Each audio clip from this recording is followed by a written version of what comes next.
We are here, and you are, well, wherever you are, with our Mike and Mike's Off-Air podcast. Mike Pesto hanging out with you. Your friend Mike O'Neill, the new My 97.5 Afternoons. So we got a new poll question that has been up for a few days now at my975fm.com. We will spend a lot more time talking about that with this podcast. But do you watch the Super Bowl commercials yes. for the first time before the game or during the game itself? I have, and I talked about this on Monday. Hard and fast rule. You are not supposed to watch the commercials ahead of time. I know advertisers put them up on their socials, on YouTube. You can. Obviously, you're not going to get arrested, although you should, because they should be experienced for the first time within the framework of the commercial. It's like opening up Christmas presents ahead of time. Great. You got it, but you can't do anything with it until you actually get it Christmas Day. Same thing. And because that is effectively here at Momentum what I do for a living, I'm the production director, I want the commercial to have the effect on me, or not, that the person that wrote and produced it will have. And looking ahead, it won't have that surprise value. So it's not a rule, but I don't. I wait till the game and enjoy them. I don't want to know going in, because then this is that one. Yeah. And again, I want to see if it works or not, because there have been plenty of clunker Super Bowl Yes, commercials there have. where you get through a 30-second commercial, and I've turned to my wife and said, "What the hell were they advertising? I haven't got a clue as to the brand name or the thing." But there were 3 really pretty girls on a beach. I saw that. Saw that for sure. Now, have you read anywhere how much it costs anyone for a 30-second time slot during the commercial this year? It goes up every year. It's millions. It's ridiculous. I mean, it would blow your mind. I can't afford it, but... And that's just the time. That's just 30 seconds of dead air.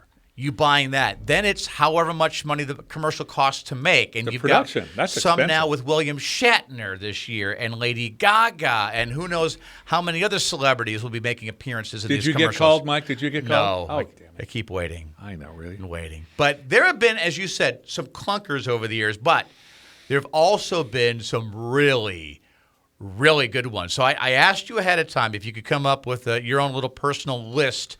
I don't know if you've got a top 3 or a top 5. I kind of just am going off the top of my head of the best Super Bowl commercials you remember. What do you got? Well, I mean, I can't just do a top 3. Okay. There have been some. I'll start with number 1. My very favorite one, absolutely beyond any shadow of a doubt, because I have nothing but respect for this brand. I still have an Apple iPhone 1, by the way, sitting dead in my sock drawer just to keep it. I think they do what they do better than anybody. They make you firmly believe, and not in an aggressive or passive-aggressive way at all, that if you don't have the new iPhone 17, what you have in your pocket is a crap piece of nonsense. And they're often right. But the point is, my number 1 is that Apple 1984 Macintosh commercial. That, I think, was the best commercial ever for its time. And it set a tone for everything Apple did from that point forward. Basically, Apple saying they're saving humanity from conformity. See, I didn't realize that aired during the Super Bowl. Yeah. That was one when I went to San Francisco State, and I was a broadcast electronics communication major. And we talked about that commercial. We analyzed it. We It's a big dissected deal. it. And it became something that was taught. I don't know if it's still held in that same regard if you were to go to a college or university now and take an advertising class. But at the time, yeah, that really set the bar pretty high. Yeah, that was a good commercial. My next 2 are both Budweiser spots. Okay, which 2? The Frogs, Okay. Budweiser.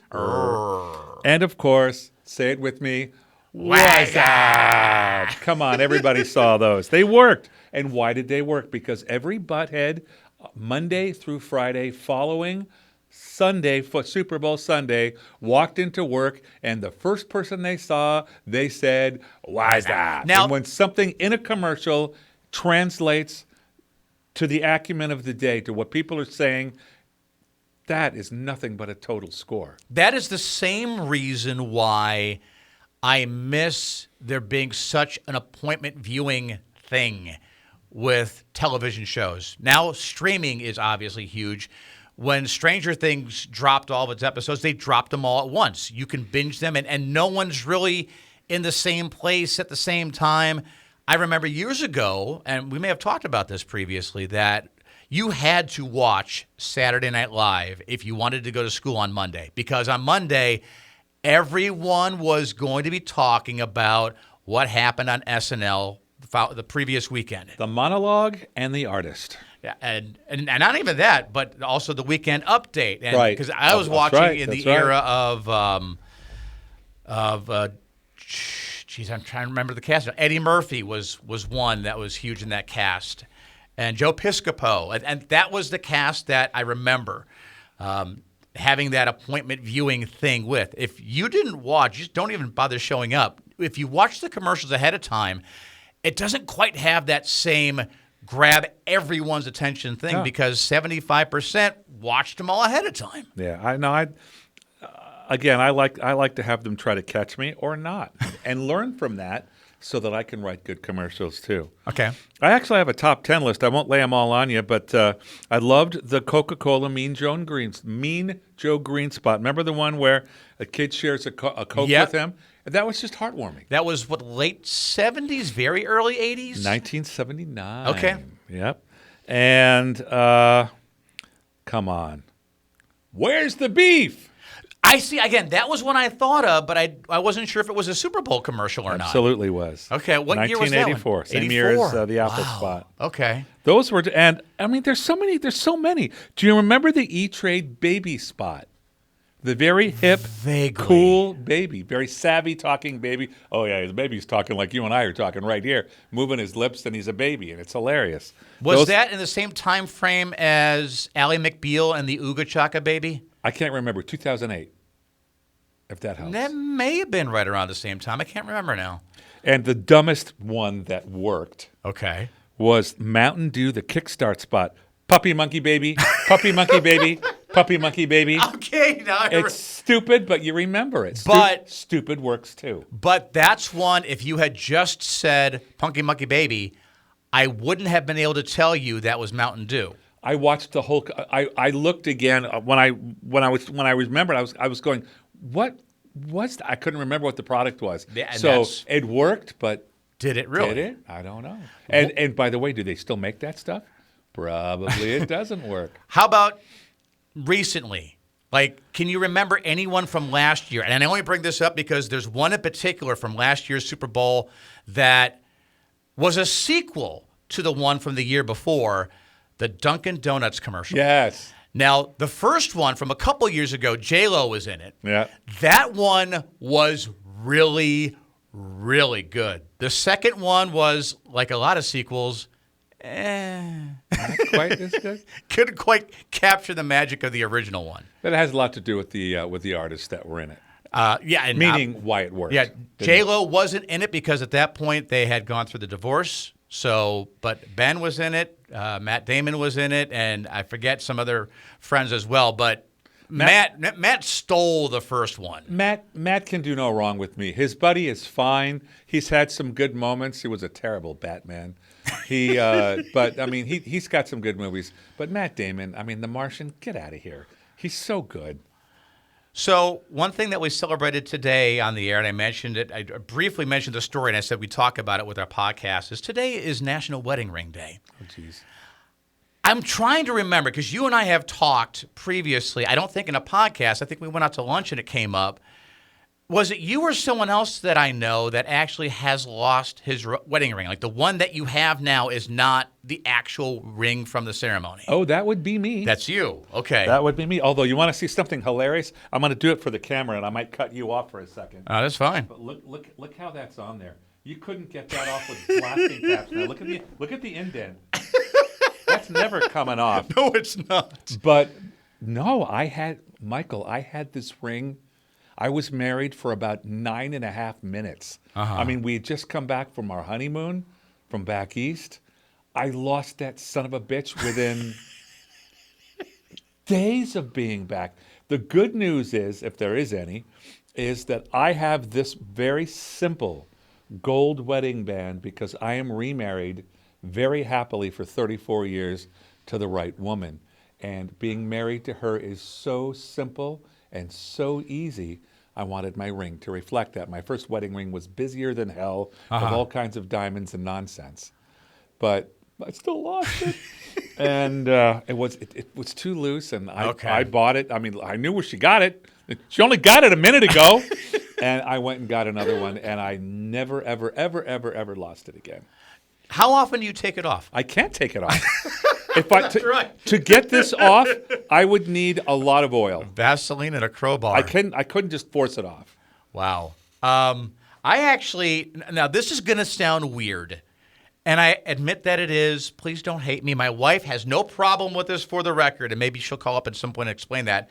I actually have two wedding rings. I have one that I'm wearing right now. It's black. It's tungsten steel.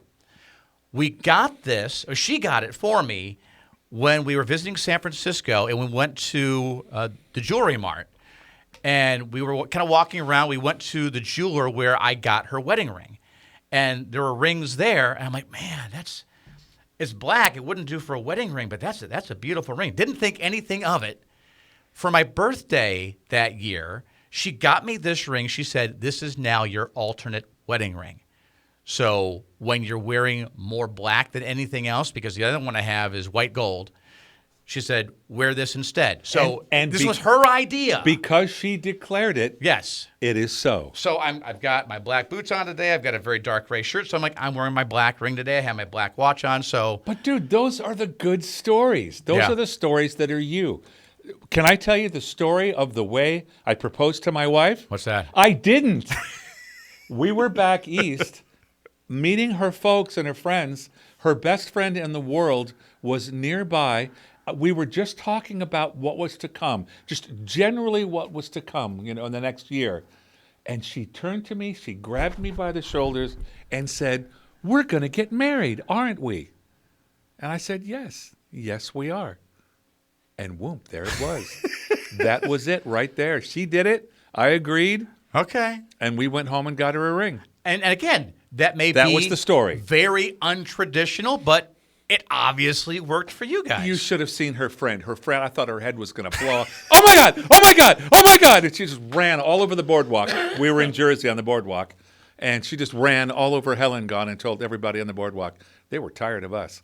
But it was kind of sweet in its own way. See, while we're thinking about it, and this will segue into the last thing I want to talk about, I want to ask ChatGPT, which I've been playing with a lot more now recently. I want to ask if she happens to know the answer to the question.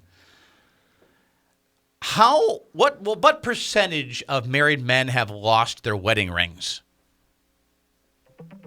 Oh, she's thinking about it.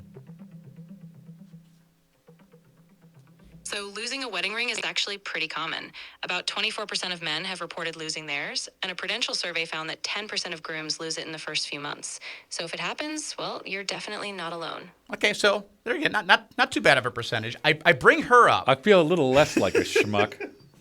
Because as a family, we went down this rabbit hole this past weekend. I don't know why I got this wild hair, and I started thinking about The Twilight Zone, the original series, the new Twilight Zone from the early and mid 80s, Tales from the Dark Side, Good all stuff. of those weird shows.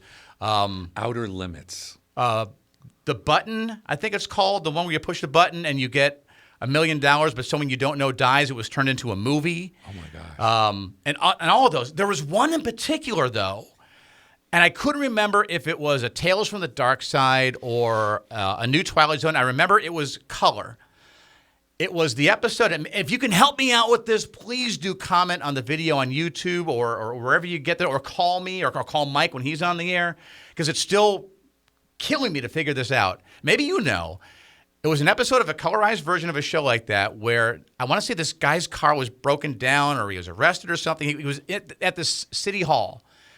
And he was looking on the wall. He saw these old-looking pictures of executions being carried out by guillotine, by hanging, like old-school executions. Lovely. And the assumption was, for some reason they have their old executions on the wall, maybe as a deterrent, or maybe just historical. But he found out those pictures weren't old at all.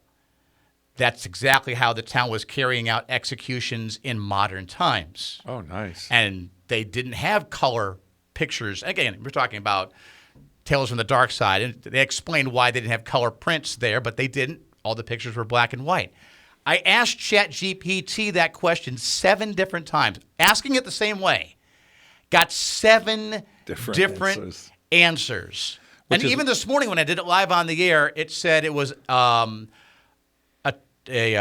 Twilight Zone, a new Twilight Zone called Judgment Day. I'm like, okay, I'll look on YouTube for it. But do you play with, I know you use it for work a little bit, but do you play much with ChatGPT in that regard? Well, I'm actually very good at working it for what I do for a living. It'll get me started somewhere. Yeah. ChatGPT has never created a finished commercial for me. It gets me started in a direction, or I can refine it sarcastically or wry or whatever tone I want, or I want a 3-voice commercial to do this, and bang, and then it gives me a framework, and then I move from there. Launching point, That's basically. about all I use it for. So you don't use it just for fun or anything? Well, no. Okay. Randy Hendricks, just somebody we work with, just did a great cartoon picture of himself Yep. with ChatGPT. And I didn't know you could do that. Oh, yeah. I've had that as my profile picture on Facebook. Every once in a while, I will do that. I want to do that. Do a picture of me in the new My 97.5 studio with a microphone in front of me, and it will. Where did it get the picture from? Did you put it in there, or Because it just knows? it's on my account. It goes through. I gave it permission to look at my pictures, so it looks for pictures of me, and it's decent for that purpose. Yeah. But where are you going? Now I forget. You're welcome. Isn't it getting old fun? I had something. I really did. And now it's gone. ChatGPT. Maybe she knows what it is. But, what we did is a couple months ago, and I talked about this on the air, we had a lull in conversation at the dinner table. Nobody wanted to talk. My daughter was in a bad mood. My wife was because of it. I'm like, let's have a little fun. And I opened ChatGPT, and I put it in the middle of the table. I said, we're each going to go around the table and see if we can't stump ChatGPT. And we would ask a question, and then, okay, your turn. And we just went around. It really, we had some fun with it. We asked some really silly questions after a while. But it's a fun thing to play with. Not quite ready to use as a reference on a term paper yet, though. Yeah, I'm not really worried about it replacing me anytime this decade, but it's helpful. That's about all. And at some point, I'm sure it'll improve and get better. But yeah, if you haven't done it yet, you have to do a picture. And I'm challenging you. Have it do a picture of you and have that picture replace whatever you have as your profile picture on your socials. Well, I'll have to see because I like the picture of me and my wife. It's always a picture of me and my wife. Oh, it could be one of those, though. There you go. Have ChatGPT come up with it. Done. Any place you haven't gone on vacation yet with her, have that be your picture. Yeah. I like it.